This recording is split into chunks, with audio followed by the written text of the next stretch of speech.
शं वरुणः शन्नो भवत्वर्यमा शन्न इन्द्रो बृहस्पतिः शन्नो विष्णुरुक्रमः ॐ शान्ति शान्ति शान्तिः।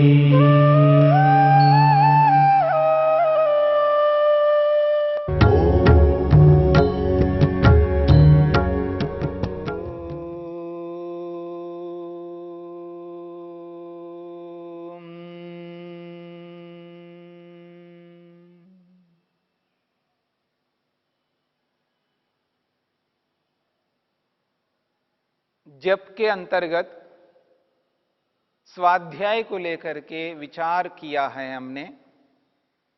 स्वाध्याय किसे कहते हैं? महर्षि वेदव्यास ने स्वाध्याय की परिभाषा की है। स्वाध्यायः प्रणवादि पवित्राणाम जपः। स्वाध्याय उसे कहते हैं जो प्रणव आदि पवित्र शब्द, वाक्य और मंत्रों का जप करना। स्वाध्याय का ये एक भाग है और दूसरा भाग को स्पष्ट करते हैं मोक्ष शास्त्र अध्ययनम वा। मोक्ष को यानी मुक्ति को देने वाले जो शास्त्र है उनका अध्ययन करना, उनको पढ़ना। स्वाध्याय के दो भेद हैं, एक जप करना और दूसरा शास्त्रों का अध्ययन करना। जब ये दोनों कार्य संपन्न होते हैं तो स्वाध्याय पूर्ण माना जाएगा, अन्यथा स्वाध्याय अधूरा हो जाएगा। आप देखेंगे कोई कोई व्यक्ति स्वाध्याय के नाम से केवल पुस्तकों को ही पढ़ रहा होता है और वो भी पुस्तकें एक ही प्रकार की पुस्तकें पढ़ता है। कोई भौतिक विद्यार्थी है तो भौतिक पुस्तकों को ही पढ़ता है, भौतिक शास्त्रों को ही पढ़ता है। कोई भौतिक वैज्ञानिक है, भौतिक विद्या को जानने वाला है, वो केवल भौतिक विज्ञान को ही समझ करके चलता है। दुनिया में भौतिक विज्ञान ही ऐसा मानता है और भौतिक विद्या को ही पढ़ने में सारी शक्ति लगा देता है। ऐसी स्थिति में वो आध्यात्मिक ग्रंथों को, आध्यात्मिक शास्त्रों को वो छू नहीं पाता है।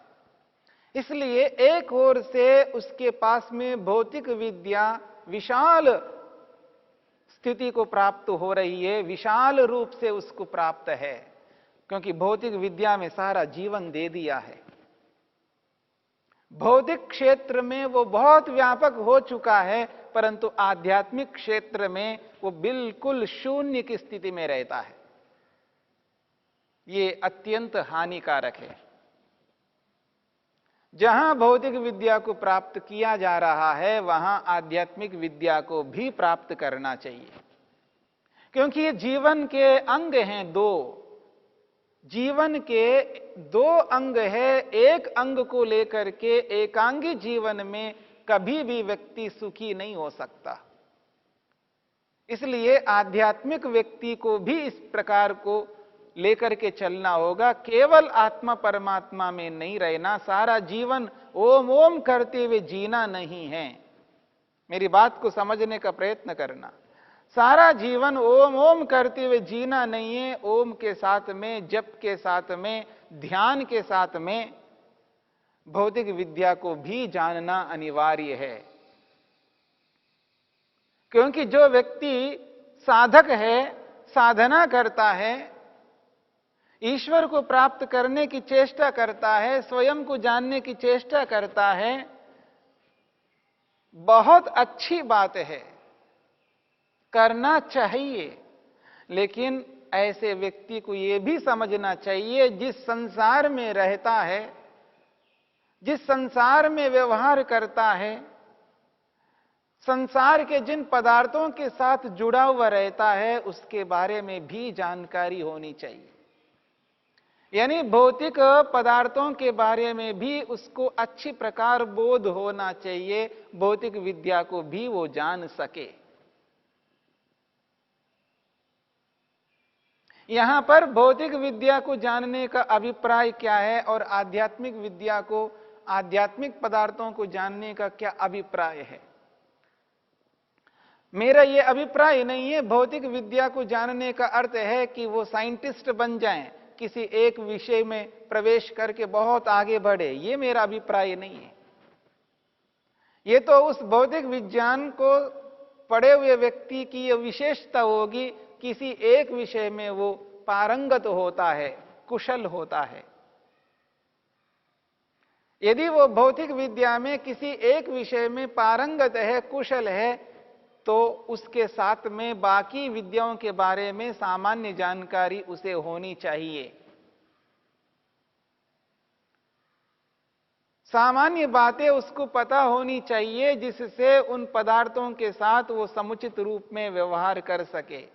मेरा ये अभिप्राय नहीं है कि उसको मोबाइल चलाना आना चाहिए, उसको मोबाइल के बारे में जानकारी होनी चाहिए, मोबाइल को उसे जानना चाहिए। इसका मतलब यह नहीं है कि वो उसके इंजीनियर बन जाए।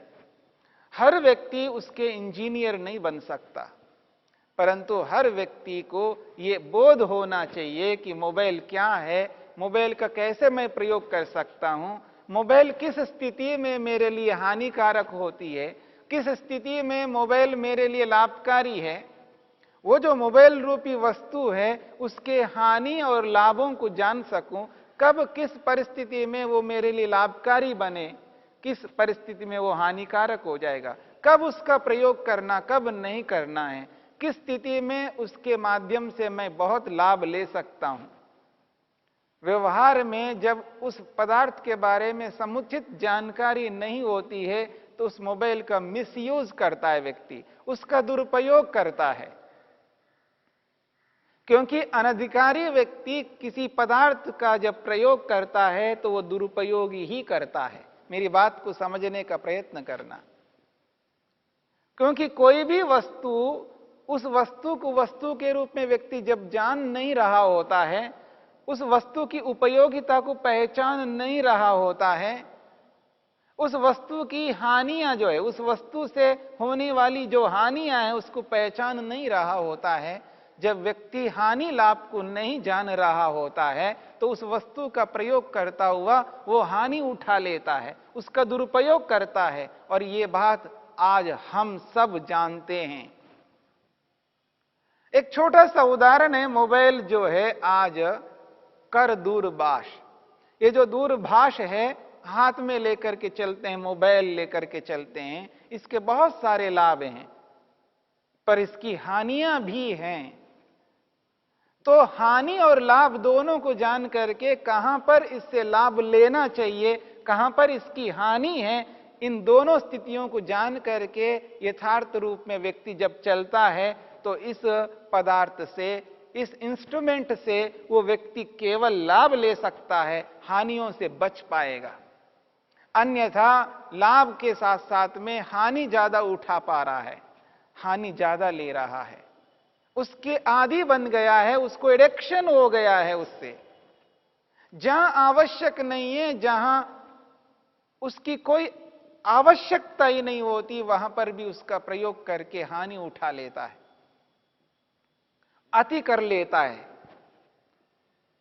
किसी भी पदार्थ को जब हम अति के रूप में प्रयोग करते हैं वो आदत बन जाती है, वो एडिक्शन हो जाता है, उसको वो लत पड़ जाती है। और लत जो है हमेशा हानिकारक होता है, हानिकारक होती है। इसलिए वो आदत जो है बुरी होती है। इसलिए किसी भी पदार्थ का जब प्रयोग करना है उससे पहले उसके हानि और लाभ को जानना है। तो ठीक इसी प्रकार से आध्यात्मिक व्यक्ति को भी भौतिक पदार्थों के बारे में जानना है, हानि लाभ को जान करके उससे उसी प्रकार से उसका प्रयोग करता हुआ आगे अपने लक्ष्य की ओर बढ़ना है। और जैसे आध्यात्मिक व्यक्ति को भौतिक पदार्थों के बारे में जानना है, उसी प्रकार भौतिक व्यक्ति को भी आध्यात्मिक पदार्थों के बारे में जान करके जो आंतरिक दुख है उनसे बचा जा सकता है। इसलिए महर्षि वेदव्यास कहते हैं, मोक्ष शास्त्रों का अध्ययन करना स्वाध्याय का एक विभाग है। जब व्यक्ति स्वाध्याय को स्वाध्याय के रूप में ठीक प्रकार से करता है, स्वाध्याय को स्वाध्याय के रूप में करता है, तो उस स्वाध्याय से योग करने में बहुत सरलता होता है। योग आसानी से कर सकता है व्यक्ति। इसलिए महर्षि वेदव्यास कहते हैं, स्वाध्यायात योगमासीता। ये जो स्वाध्याय है, इस स्वाध्याय के माध्यम से यानी जप के माध्यम से, शास्त्रों के अध्ययन के माध्यम से व्यक्ति योग को योग के रूप में यथार्थ कर सकता है। यानी जब व्यक्ति को शास्त्रों का बोध है, ज्ञान विज्ञान प्राप्त है, उस स्थिति में व्यक्ति को अहिंसा का, सत्य का, अस्तेय का, ब्रह्मचर्य का, अपरिग्रह का यथार्थ ज्ञान होता है, उसकी जानकारी होती है। तब वो व्यक्ति उस जानकारी के माध्यम से लोगों के साथ जब व्यवहार करता है तो हिंसा ना करके अहिंसा करेगा, क्योंकि वो जो जानकारी है वो ये बताती है कि किस व्यक्ति के साथ कैसे व्यवहार करना चाहिए, क्यों करना चाहिए, ऐसा व्यवहार करने से क्या लाभ है और ऐसा न करने से क्या हानि है। जब व्यक्ति को बोध होता है, ज्ञान होता है, विवेक होता है, तब व्यक्ति उचित व्यवहार करता है। और शास्त्र अध्ययन के बिना, विद्या को ग्रहण किए बिना व्यक्ति यथार्थ व्यवहार नहीं कर सकता। आज जो व्यक्ति दूसरों के साथ अन्याय करता है, हिंसा करता है, असत्य आचरण करता है, चोरियां करता है, असंयम रहता है और अनावश्यक साधनों को इकट्ठा करता जा रहा है, इसके पीछे एकमात्र कारण है अज्ञानता, अविद्या। जब व्यक्ति के पास अज्ञानता होती है, मूर्खता होती है, अविद्या होती है, तभी ऐसा गलत कर्म करता है, अधर्म करता है, पाप करता है, अन्याय करता है। जब व्यक्ति के पास विद्या हो, ज्ञान हो, शिक्षा हो, विवेक हो, तब व्यक्ति ऐसा कर्म नहीं कर सकता। जिस विषय में व्यक्ति को विद्या होती है, ज्ञान होता है, उचित जानकारी होती है, उस विषय में व्यक्ति कभी गलत नहीं करता, गलत करके कभी दुखी नहीं हो सकता। जहां अज्ञानता है, मूर्खता है, अविद्या है, वहीं व्यक्ति गलत करता है और वहीं व्यक्ति दुखी हो जाता है, दुख उठाता है। इसलिए जो विद्या है, शास्त्र अध्ययन से जो विद्या प्राप्त होती है, जो जानकारी प्राप्त होती है, उसका एकमात्र कर्म है, एकमात्र काम है कि दुख को हटाना। विद्या हमेशा दुख को दूर करने वाली होती है और अविद्या हमेशा दुख को देने वाली होती है। विद्या से सुख मिलता है और अविद्या से दुख मिलता है। इसलिए शास्त्र अध्ययन अत्यंत आवश्यक है।